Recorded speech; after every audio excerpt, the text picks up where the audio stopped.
Okay, so here at the 9 o'clock, woo, hey, SE2 is what we wanted there. Over at the 9 o'clock position on Shattered Temple, we have WhiteRa spawning as our red Protoss player. His opponent, ever the Manor guy. Although I will note, WhiteRa dropped the smiley face this time. He did indeed. We're getting closer to BM. Sheth, I believe, put a space between the colon and the parentheses. So he's a little bit happier spreading it out. So his smiley face is widening. Yeah, so WhiteRa's is gone. This is as close to BM as WhiteRa will actually have. Well, but I mean, anyway. Sheth did win game 1, so...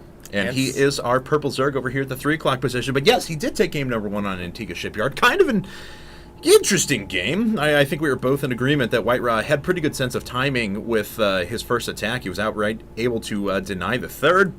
It was a good snap decision of his, but like you mentioned, just wasn't committed enough, didn't have upgrades, didn't have Robo in place, and that secondary attack when he got pulled off by Lings, it just was never going to work. Yeah, I just don't think it was a very well-timed attack at all. The first one was great. Yeah. But there's no need to push it a second time. He could have easily just taken his third. Sure.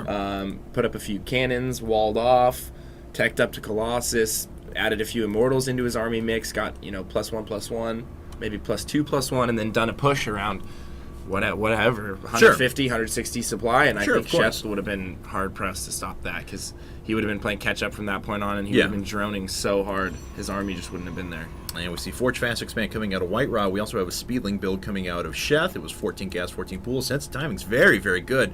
He knows how to get the last possible minerals from his drones and send them at just the, I don't know if you saw there, but the third drone came back, returned its minerals when the first 2 were already sent to the extractor. So we got 5 additional minerals when other players may not have. So I love little details like that. Maybe it's just those things I noticed, but that's something a lot of really good players do stuff like that. Yeah, I do stuff like that all the time. If you just see it sometimes, you just grab it and it's not like it's not crazy. Yeah. It's stuff that you do when you see it, but it's not something that I don't think you would see Sheth do like every game. Sure. It's something if he sees it coming and he has the time and his focus is right there, then he can react to it. Yeah, exactly. Get it done. And there we go. He pulls off almost perfectly 12 extra gas right there. Yeah, looks like he was. No big deal. Yeah, no, not at all. And once again, only using his overlords to scout, has not sent out any drones, so he's fairly reactionary. I mean, it's not important to him to scout his opponent absolutely early and construct his build based upon whether it's a Forge Fast Expander or a 1-gate expander, whatever it might be. He does find his opponent now. He sees the Photon Cannon coming up and the Nexus, but he does have, like we mentioned, a pretty good Speedling build in place and may have the potential to just outright flood WhiteRa in a bit. Yeah, he definitely could. Speed's going to be done here in 20 or 30 seconds. The gateway is up, but the wall is so far forward that, some Speedlings sneaking around the top isn't that far out of the question. Right. We do not see any more Speedlings in production yet from Sheth. He's got a queen, and he did get his natural going, so it doesn't look like he's going to go for a run by just yet. Oh!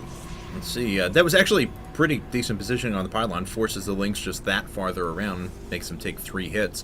Back on Sheth's side of things, though, nothing too out of the ordinary yet. Still droning up, but we do have a pylon behind the hatchery, and of course that is out of vision. Interesting. Yeah. We'll see if WhiteRa's able to make anything off of that. However, these 3 Lings are going to be a little bit annoying. They're going to attack this Nexus for quite a while as Zealots coming out and will eventually drive those away, but a good portion of the shields are actually going to go down on the Nexus. Ooh, cannons going up at the natural right now, though, for Sheth. I don't know if he sees this just yet. Definitely will now. He will now, but I don't know if he's going to have time to react here. He does have the Queen on the way. The drones are coming down to attack these cannons. Cannon number 1 will surely go down. Cannon number 2 is going to have a little bit more time. He's adding additional cannons behind these cannons. Wow. Some Lings coming out here. Oh, wow. Nice mineral walk. I don't think this is actually going to do very much damage, or at least the intended amount. Oh, wow. I can't believe he actually let that last... Cancel everything. He didn't cancel the one cannon finish and only killed a Zergling, so they actually lost 150 resources because of it. I thought he was actually going to come out in the advantage just due to the fact that he was making his opponent lose so much mining time. It was worth 120 resources or so that he was going to lose by canceling. No. But after that, not so much. Sheth produced the absolute perfect number of Lings and it's redroning. If we go back to the natural...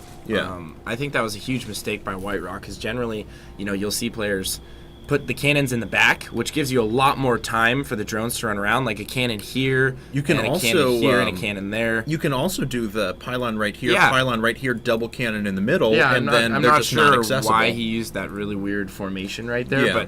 but from what I could tell, it just gave the cannons the maximum possible surface area to get attacked by Right. lings and drones, and I think that was a huge mistake on his part. He could have just ended the game right there if he had done that properly, and he ended up losing a lot of money as a result as well. Yes, he did. 150 for the cannon, 100 for a pylon, and then 3 of them canceling at 37 apiece. So you're talking about 370 resources lost. Actually, Yeah. 367. But Yeah, that's pretty considerable. yeah, it is. So let's see here. I'm sorry, 361 is what I meant.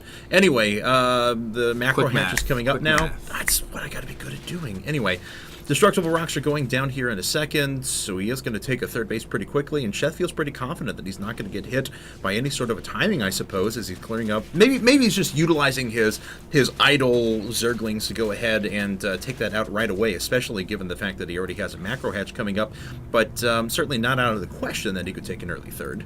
Yeah, not at all. It's definitely a possibility, and I think he will go with the gold. Why not? Yeah. I mean, on Shattered Temple, it's right there, and if you're, oh my goodness. Hello. Before I say that, I saw a bunch of ghost gateways. They keep getting put up and canceled and disappearing, but See, that's going to be 7 altogether. There was 7 gate off of dear 2 God, bays. and we've seen a lot of this out of WhiteRa lately. This is a build he really loves to use. 7 gate plus 2, it looks like. I imagine he's going to opt for another upgrade here in a second before he begins the cycles of Warpins, or maybe I'm just, or not plus 2, I'm sorry, but a 1-1. Yeah. He would need Twilight Council to get plus 2. There it is. Armor's on the way as Yeah. well now.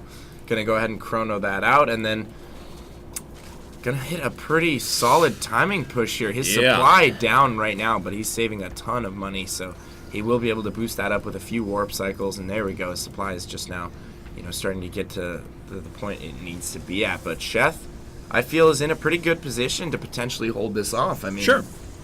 he's got a lot of units out on the field already. He's got that macro hatch. Another 28 links coming out now, so that's actually going to put him at 61 already. Yeah. Going down to the bottom right-hand corner for a 4th base. His macro is looking great.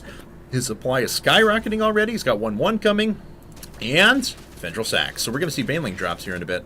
Yeah, looks like that's what he is going for, but he's not going to have a chance to get there. WhiteRa's already on his way in right now, but it might be a good thing that Sheth has those lings out on the field right now, killing... Oh, and he's not going to get a chance to cancel that hatchery. It does finish right as WhiteRa gets there. Yeah. This probe being so pesky, just dropping pylons everywhere. This pylon, actually, one of the more important ones. It doesn't actually get up, though.